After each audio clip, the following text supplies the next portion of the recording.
ആശ്വാസം നേടാം. ഹൃത്തിനുള്ളിൽ ജീവൻ നൽകും വചനം, തിരുവചനം.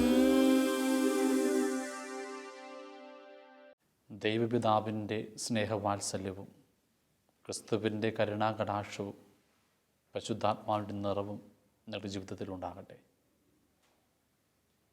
യോഹന്നാൻ്റെ സുവിശേഷം 16-ാം അധ്യായം 22-ാം വാക്യം.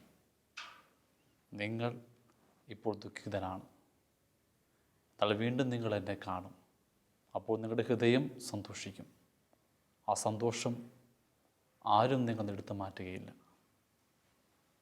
അതെ, ക്രിസ്തു കടന്നു വന്നാൽ ആ സന്തോഷത്തെ ആർക്കും എടുത്തു മാറ്റാനാകില്ല.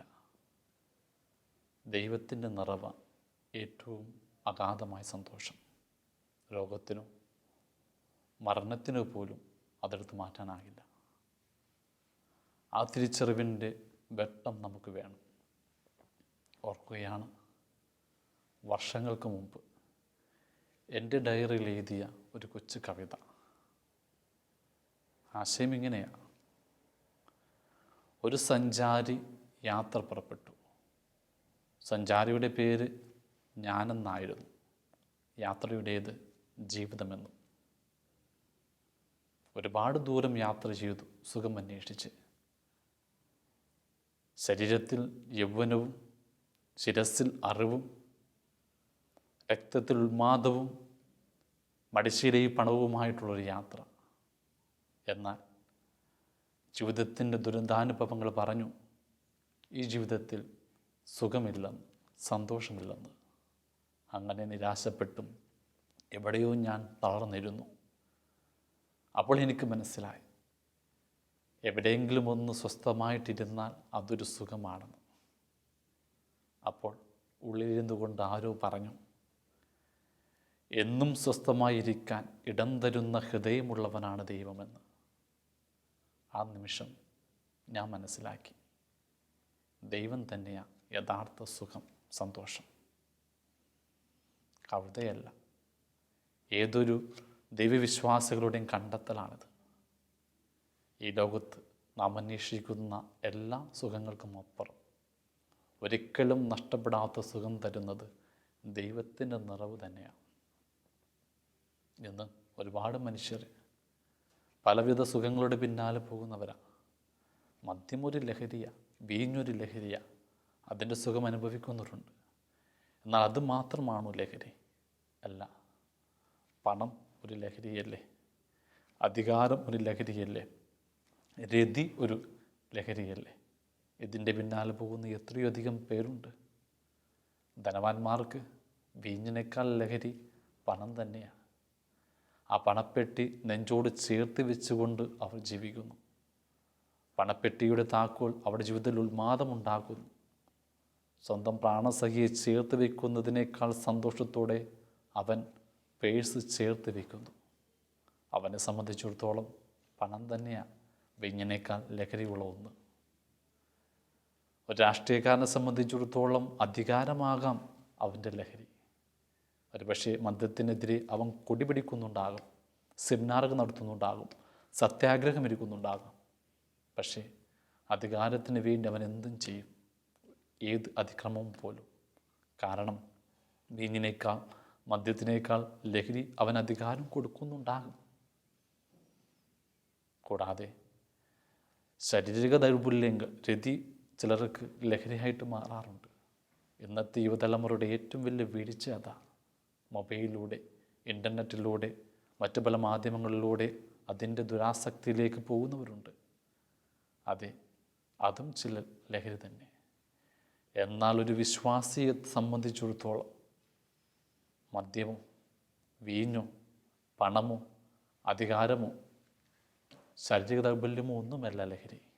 ദൈവം തന്നെയായിട്ട് മാറണം. ഒരു മദ്യപാനിയെ സംബന്ധിച്ചിടത്തോളം ജോലി കഴിഞ്ഞ് കടന്നു വരുമ്പോൾ ഒരു ഷാപ്പ് കാണുമ്പോൾ പെട്ടെന്ന് അവൻ എന്തെന്നില്ലാത്തൊരു ദാഹം തോന്നും. അന്ന് അവൻ അധ്വാനിച്ച് കിട്ടിയ കാശ് മുഴുവൻ ആ മദ്യശാല അവൻ കൊടുക്കുന്നത് മദ്യം അവനൊരു ലഹരി ആയതുകൊണ്ടാണ്. വീട്ടിൽ കാത്തിരിക്കുന്ന ഭാര്യയോ മക്കളെയോ അവൻ ഓർക്കാറില്ല. കാരണം മദ്യം അവന് എല്ലാമാണ്. ഈ മദ്യം അവൻ്റെ ശരീരത്തെ ജീർണിപ്പിക്കുമെന്നറിഞ്ഞിട്ടും അവൻ വീണ്ടും വീണ്ടും അത് കുടിക്കും. അതവൻ്റെ ലഹരി ആയതുകൊണ്ട്. എന്നാൽ ഒരു വിശ്വാസിയെ സംബന്ധിച്ചിടത്തോളം ഒരു ദേവാലയത്തിൻ്റെ മുമ്പിലൂടെ കടന്നു വരുമ്പോൾ അവൻ്റെ ഉള്ളിലും ഉണ്ടാകണം ഒരു ആത്മീയ ദാഹം. ദൈവത്തെ ഒരു ലഹരി പോലെ അവൻ കഴിക്കണം. ഒരു ദേവാലയം എന്നൊരു വിശ്വാസിയെ സംബന്ധിച്ചിടത്തോളം ദൈവമെന്ന വീഞ്ഞു കുടിക്കേണ്ട ആത്മീയ മദ്യശാല. അതെ, പലപ്പോഴും നമ്മൾ ദൈവമെന്ന ആ വീഞ്ഞിനെ ആസ്വദിച്ചിട്ടില്ല. അതരം കൊണ്ടല്ല, ഹൃദയം കൊണ്ട് അനുഭവിക്കേണ്ട ഏറ്റവും വലിയ സുഖം ദൈവം തന്നെയാണ്. ഓർക്കുക, കാൽവരിയിൽ ക്രിസ്തു കുരിശിൽ കടന്നപ്പോൾ അവന് ദാഹിച്ചു. വിനാഗിരി വെച്ച് നീട്ടിയപ്പോൾ അവനത് തിരസ്കരിച്ചു. കാരണം അവൻ്റെ ഉള്ളിലെ ദാഹം വീഞ്ഞാനായിരുന്നില്ല, ദൈവപിതാവിന് വേണ്ടിയായിരുന്നു. ആത്മാർത്ഥമായ ദാഹത്തോടെയാണ് അവൻ മരിച്ചത്. സ്വന്തം ആത്മാവിനെ ദൈവപിതാവിൻ്റെ കരങ്ങൾ സമർപ്പിച്ചുകൊണ്ട്. ക്രിസ്തുവിൻ്റെ ദാഹം ദൈവത്തിന് വേണ്ടിയുള്ള ദാഹമാണ്. ഈ ദാഹമാണ് നമുക്ക് വേണ്ടത്. എന്നാൽ ഒരുപാട് മനുഷ്യർ പണത്തിൻ്റെ പിന്നാലെ പോകുന്നു, അധികാരത്തിൻ്റെ പിന്നാലെ പോകുന്നു, ജഡികവാസനയുടെ പിന്നാലെ പോകുന്നു. ഇതിനപ്പുറം ഏറ്റവും വലിയ സുഖം, സന്തോഷം ദൈവമാണെന്ന തിരിച്ചറിവിൻ്റെ വെട്ടം നമുക്ക് കിട്ടണം. സുവിശേഷം അത് പങ്കുവയ്ക്കുന്നുണ്ട്. ആദ്യം സഖ്യവൂസിലേക്കൊന്ന് വരാം. പണമെന്ന ലഹരിയുടെ പിന്നാലെ പോയ ഒരു ചുങ്കക്കാരനായിരുന്നു സഖ്യവൂസ്. പാവപ്പെട്ടവൻ്റെ ഇല്ലായ്മയെ കൈയിട്ട് ചുങ്കം പിരിച്ചവൻ, സമ്പത്തിന് വേണ്ടി മാത്രം ജീവിച്ചവൻ. അവൻ്റെ ജീവിതത്തെ അതിൻ്റെ നിറവിൽ സംതൃപ്തമാക്കി. ഒരു ദിവസം അവൻ്റെ ജീവിതത്തിൻ്റെ സിക്കമോർ മരത്തിൻ്റെ ചുവട്ടിലേക്ക് ക്രിസ്തു കടന്നു വന്നു. പിന്നെ അവനുമായിട്ട് വീട്ടിലേക്ക് വന്നു. പിന്നെ അവൻ്റെ വിരുന്നുണ്ട്. അതിനുശേഷം എന്ത് സംഭവിച്ചു? ക്രിസ്തു അവൻ്റെ ജീവിതത്തിലേക്ക് കടന്നു വന്നപ്പോൾ, ജീവൻ്റെ ഭാഗമായപ്പോൾ, അതുവരെയും അവൻ ലഹരി എന്ന് പറഞ്ഞ പണം, സമ്പത്ത് അവനൊന്നുമില്ലാത്തതാക്കി മാറ്റി. ആ സമ്പത്തിൻ്റെ പകുതി അവൻ ദരിദ്രർക്ക് കൊടുത്തു. വഞ്ചിച്ചതിന് 4 മടങ്ങ് തിരികെ കൊടുക്കാൻ മനസ്സുള്ളവനായി. കാരണം ഈ സമ്പത്തിനേക്കാൾ വിലപ്പെട്ട സമാധാനം ക്രിസ്തു അവന് കൊടുത്തു. അതെ, എല്ലാ ഭൗതിക വസ്തുക്കളും ഈ ജീവിതത്തിൽ മരണത്തോടൊപ്പം നമുക്ക് നഷ്ടപ്പെടും. നിത്യതയോളം നമ്മോടൊപ്പമുള്ള ഏറ്റവും വലിയ സമ്പത്ത് ദൈവമാണെന്ന തിരിച്ചറിവ് സഖ്യവൂസിൻ്റെ ജീവിതം നമുക്ക് പങ്കുവയ്ക്കുന്നു. നമുക്കറിയാം, സമരക്കാരി സ്ത്രീ ജഡികവാസനകളുടെ പിന്നാലെ പോയൊരു സ്ത്രീ ആയിരിക്കണം. അതുകൊണ്ടാണ് സുവിശേഷം പറയുന്നത് 1 അല്ല 2 അല്ല 5 പുരുഷന്മാരുടെ പിന്നാലെ പോയവളാണെന്ന്. 6ാമത്തെ ഒരാൾ അവളുടെ കൂടെ ഉണ്ടായിരുന്നു. എന്നിട്ടും മറ്റൊരുവൻ അന്വേഷിച്ചുകൊണ്ട് ഒരു ഉച്ച സമയത്ത് ദാഹാർദ്ദയായി സിക്കാർ കിണറ്റിൻകരയിൽ വന്നവൾ, ജഡികവാസനയുടെ ആ ലഹരിയുടെ പിന്നാലെ പോയൊരു സ്ത്രീ. അവിടെ വെച്ച ക്രിസ്തുവിനെ അവൾ കണ്ടുമുട്ടുന്നത്. അവളോട് ക്രിസ്തു പറയുന്നുണ്ട്, ഈ കിണറ്റിൽ നിന്ന് കുടിക്കുന്ന നിനക്ക് വീണ്ടും ദാഹിക്കും, എന്നാൽ എന്നിൽ നിന്ന് കുടിക്കുന്ന നിനക്ക് ഒരിക്കലും ദാഹിക്കില്ല. അതാണ് സത്യം. ഈ ലോകത്തിൻ്റെ സുഖലോലുപതയുടെ പിന്നാലെ പോകുന്നവർക്ക് വീണ്ടും വീണ്ടും ആഗ്രഹം വരും. ജഡികവാസനകൾ വീണ്ടും വീണ്ടും ആവർത്തിച്ചു കൊണ്ടിരിക്കും. എന്നാൽ ദൈവം നമ്മുടെ ലഹരിയും സന്തോഷവുമായി മാറിയ പിന്നെ ലോകത്തിൻ്റെ ഒരു സുഖവും നമുക്ക് വേണ്ട. ഒന്നും നമ്മളെ ദാഹിപ്പിക്കില്ല. ക്രിസ്തുവിനെ സ്വന്തമാക്കിയിട്ട അവൾ മടങ്ങിയത്. ആ പാത്രം അവിടെ ഉപേക്ഷിച്ചുകൊണ്ട് ഇനി അവൾക്ക് ഈ കിണറ്റിൻ്റെ വെള്ളം വേണ്ട, ക്രിസ്തുവെന്ന നിത്യജീവൻ്റെ ഉറവിടം മതി. ഇതുമൊരു തിരിച്ചറിവാണ്. ഈ ജഡിക സുഖങ്ങൾക്കപ്പുറത്ത് ഏറ്റവും വലിയ ലഹരി, പരിപൂർണമായ സംതൃപ്തി തരുന്നത് ദൈവം തന്നെയാണെന്ന തിരിച്ചറിവ്. വീണ്ടുമുണ്ടൊരു ലഹരി, അധികാരത്തിൻ്റെ പിന്നാലെ പോകുന്ന ഒരുപാട് പേരില്ലേ? സുവിശേഷത്തിൽ അതിൻ്റെ പ്രതീകം പീലാത്തോസ. അതെ, യഹൂദരെ നോക്കിയിരുന്നവൻ പീലാത്തോസ് എന്ന ഭരണാധികാരി. അവൻ്റെ മുമ്പിലേക്ക് ക്രിസ്തു കടന്നു വരുന്നുണ്ട്. സ്വന്തം അധികാരത്തിൻ്റെ ഗറിവിൽ അവൻ പറയുന്നുണ്ട്, നിന്നെ രക്ഷിക്കാനും എനിക്ക് അവകാശമുണ്ടെന്ന്. വിനീതനായി നിന്ന ക്രിസ്തുവിൻ്റെ പതിയുള്ള ഇടപെടലുകൾ അവൻ്റെ ജീവിതത്തിൽ മാറ്റം വരുത്തി. ഒടുവിൽ ഈ കുറ്റവാളി പിടിക്കപ്പെട്ട് കുരിശിലേക്ക് കടന്നുപോയ ക്രിസ്തുവിൻ്റെ അധികാരത്തെ അവൻ അംഗീകരിക്കുന്നുണ്ട്. ഈ ലോകത്തിൻ്റെ അധിപനായ പിലാത്തോസ് ഒടുവിൽ ആ കുരിശിൻ്റെ മുകളിൽ എഴുതി വെച്ചു, യൂദന്മാരുടെ രാജാവായ നസറത്തുകാരനായ യേശു 3 ഭാഷയിൽ ലാറ്റിൻ, ഹീബ്രു, ഗ്രീക്ക് അന്നുണ്ടായിരുന്ന എല്ലാ സംസ്കാരങ്ങളുടെയും പ്രതീകമായിട്ട് അവൻ എഴുതി വെച്ചതാണ്. ഒടുവിൽ ലോകത്തിൻ്റെ അധിപൻ ക്രിസ്തുവെന്ന രക്ഷകൻ്റെ മുമ്പിൽ കീഴടങ്ങിയതിൻ്റെ തെളിവാണത്. അതെ, ഈ ലോകം വെച്ച് നീട്ടുന്ന എല്ലാം സുഖകരമായിരിക്കാം. അധികാരമാകട്ടെ, സമ്പത്താകട്ടെ, ജഡിക സുഖങ്ങളാകട്ടെ, അതിനപ്പുറം ഉള്ള സുഖം ക്രിസ്തു തന്നെയാണ്, ദൈവം തന്നെയാണ്. അവൻ്റെ നിറവിലേക്കാണ് നാം വളരേണ്ടത്. യേശു തൻ്റെ പരസ്യജീവിതം ആരംഭിച്ചപ്പോൾ മരുഭൂമിയിൽ 3 വട്ടം പ്രലോഭിപ്പിക്കപ്പെട്ടു. ഈ 3 പ്രലോഭനവും അധികാരവും പണവും ജഡികവാസങ്ങളുമായി ബന്ധപ്പെട്ടത് തന്നെയാണ്. ആദ്യം അവൻ പ്രലോഭിപ്പെട്ടത് എന്താ? കല്ലിനെ അപ്പമാക്കാൻ. അപ്പം സ്വീകരിക്കുക എന്നത് ശരീരത്തിൽ വിശപ്പുണ്ടാകുമ്പോഴാണ്. അങ്ങനെ ഒരു പ്രലോഭനവും ദാഹവും ഒക്കെ നമുക്കുണ്ടാകും. എന്നാൽ ക്രിസ്തു കല്ലിനെ അപ്പമാക്കിയില്ല. അതിൻ്റെ അർത്ഥം ശരീര സുഖങ്ങൾക്കപ്പുറത്ത് അവൻ ആഗ്രഹിച്ച വിശപ്പും ദാഹവുമൊക്കെ ദൈവത്തെ, പിതാവിനെ സ്വന്തമാക്കാനാണ്. പിന്നെ അവനെ ദേവാലയ മുകളിലേക്ക് കൊണ്ടുപോകുന്നുണ്ട് പിശാച്. താഴേക്ക് ചാടി അത്ഭുതങ്ങൾ ചെയ്യാൻ പറയുന്നു, ഇന്ദ്രജാലക്കാരനാകാൻ പറയുന്നു, അങ്ങനെ ഈ ലോകത്തെ കീഴടക്കാൻ പറയുന്നു. ഒരുപക്ഷെ അതൊരധികാരത്തിലേക്കുള്ള പ്രലോഭനമാകാം. ക്രിസ്തു അതിനും കീഴടങ്ങിയില്ല. കാരണം അത്ഭുതങ്ങൾ കൊണ്ട് ഈ ലോകത്തെ കീഴടക്കാൻ ആഗ്രഹിച്ചവനൊന്നും ആയിരുന്നില്ല ക്രിസ്തു. എളിമയുടെ വഴി തിരഞ്ഞെടുത്തവനാണ്. സ്വന്തം ശിഷ്യരുടെ പോലും പാദം കടിയിൽ ആ ദാസൻ്റെ മനോഭാവം തെളിയിച്ചവനാണ്. അധികാരമല്ല, വിധേയത്വമാണ് ക്രിസ്തുവിൻ്റെ ജീവിതം നമുക്ക് പങ്കുവെച്ച് തരുന്നത്. അതുപോലെ വീണ്ടും കാണുന്നുണ്ട്, ഈ ലോകത്തിൻ്റെ മുഴുവൻ സമൃദ്ധിയും സൗഭാഗ്യം കാണിച്ചുകൊണ്ട് പിശാച് പറഞ്ഞു, നിനക്കിത് ഞാൻ തരാം എന്നെ ആരാധിച്ചാൽ. ആ പണവും ക്രിസ്തുവിന് ലഹരിയായിരുന്നില്ല. ഒരു സൗഭാഗ്യവും അവൻ സ്വീകരിച്ചില്ല. എല്ലാം വിട്ടുകൊടുത്തു, സ്വന്തം ജീവിതം പോലും ഈ മാനവരാശി രക്ഷയ്ക്ക് വേണ്ടി. നോക്കുക, ഈ 3 പ്രലോഭനവും ക്രിസ്തു അതിജീവിച്ചു. കാരണം പണമോ അധികാരമോ ജഡികതയൊന്നുമല്ല സുഖം, ദൈവപിതാവ് തന്നെ. അതിൻ്റെ നിറവിലാ കുരിശിൽ കിടന്നുകൊണ്ട് ക്രിസ്തു ദാഹിച്ചത് ആ ദൈവപിതാവിൻ്റെ നിറവ് തൻ്റെ ജീവിതത്തിൽ ഉണ്ടാകാൻ. ഓരോ സമർപ്പിതനും എടുക്കുന്ന ആ 3 വ്രതങ്ങൾ സത്യത്തിൽ ഈ 3 പ്രലോഭനം പോലെയല്ലേ? ദാരിദ്ര്യമെന്ന് വ്രതമെടുക്കുക, അതെന്താ? ഈ ലോകത്തിൻ്റെ എല്ലാ സൗഭാഗ്യവും സമ്പത്തും വെറുതെയാണ്. ദൈവം തന്നെ ഏറ്റവും വലിയ സമ്പത്ത് എന്ന തിരിച്ചറിവിൻ്റെ വെട്ടമാണ് ദാരിദ്ര്യമെന്ന വ്രതം. അനുസരണമെന്ന വ്രതം എന്താ?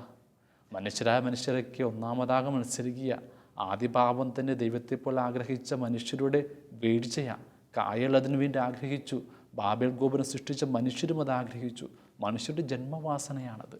എന്നാൽ ദാരിദ്ര്യം എന്ന വ്രതം പറയുന്നത് എന്താ? നമ്മളെല്ലാവർക്കും കീഴിലാകണം, ദാസ്യ മനോഭാവം വേണം, അനുസരിക്കണം. അധികാരമെന്ന വലിയ ലഹരിയെ അതിജീവിക്കാനുള്ള കരുത്താണ് അനുസരണമെന്ന വ്രതം.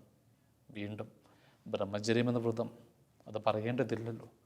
ശരീരത്തിൻ്റെ കാമനകൾക്കപ്പുറത്ത് ദൈവത്തിൻ്റെ ലഹരി ശരീരത്തിൽ ഉണ്ടാകുമ്പോൾ ഉണ്ടാകുന്ന പുണ്യമാണ് ബ്രഹ്മചര്യം എന്ന വ്രതം.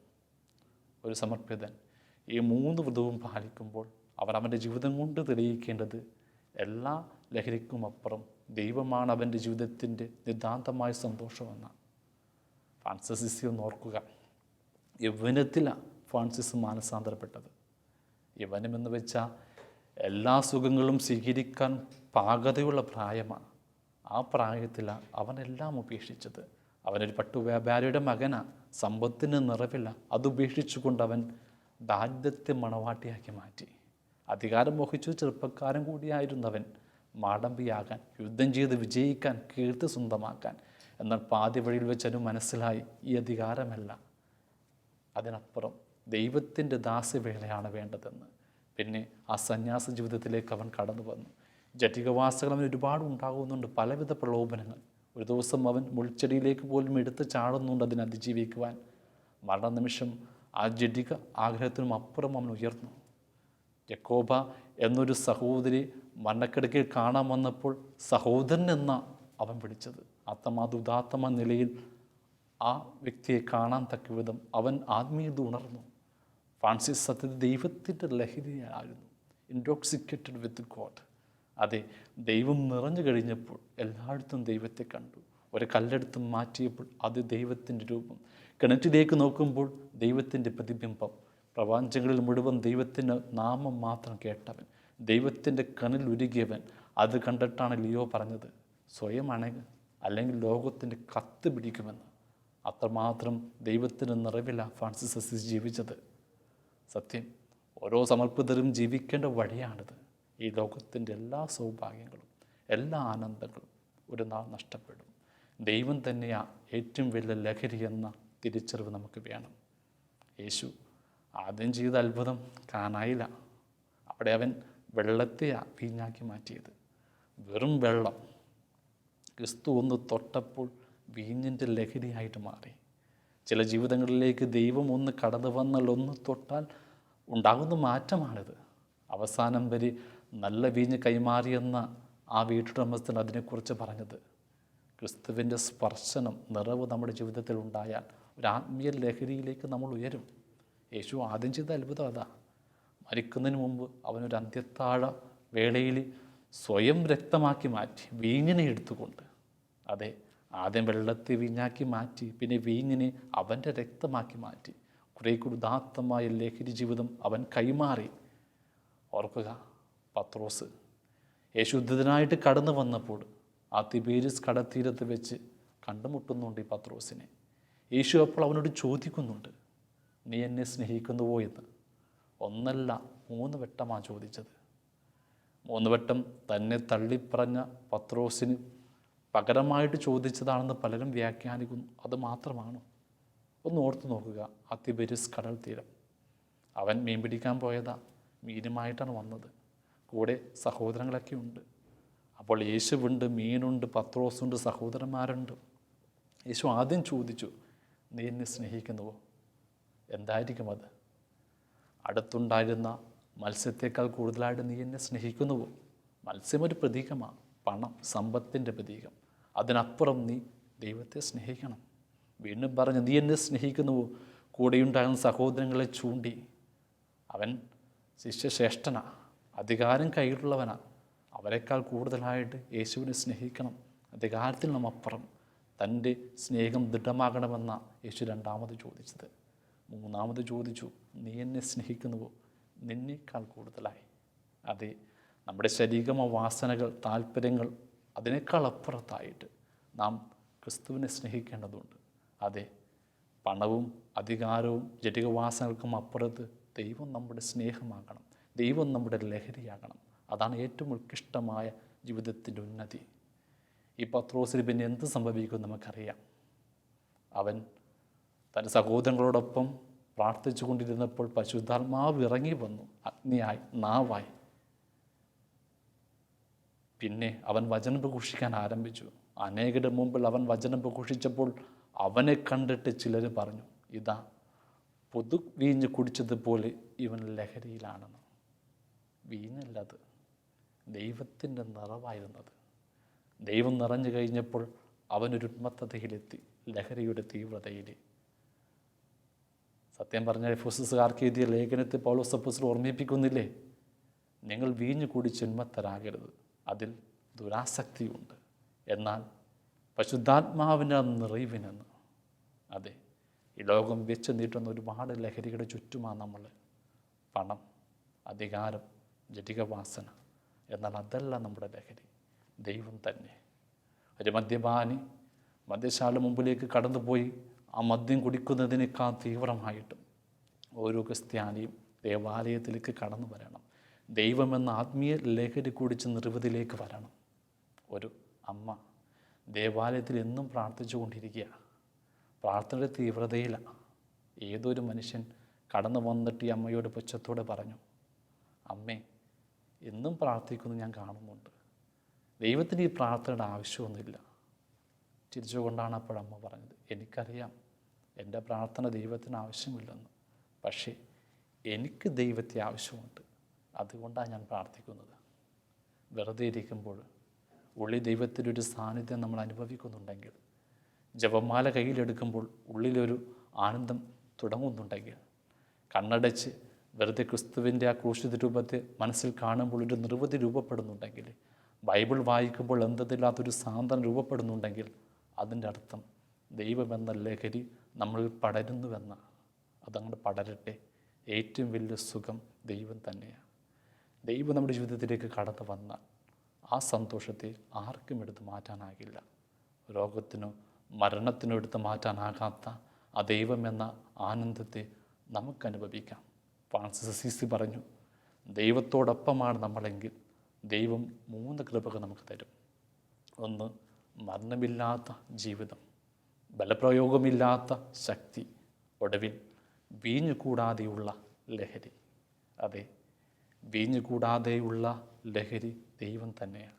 ആ ദൈവത്തിൻ്റെ നിറവിൽ നമുക്ക് ജീവിക്കാം. ദൈവം നമ്മളെ അനുഗ്രഹിക്കട്ടെ.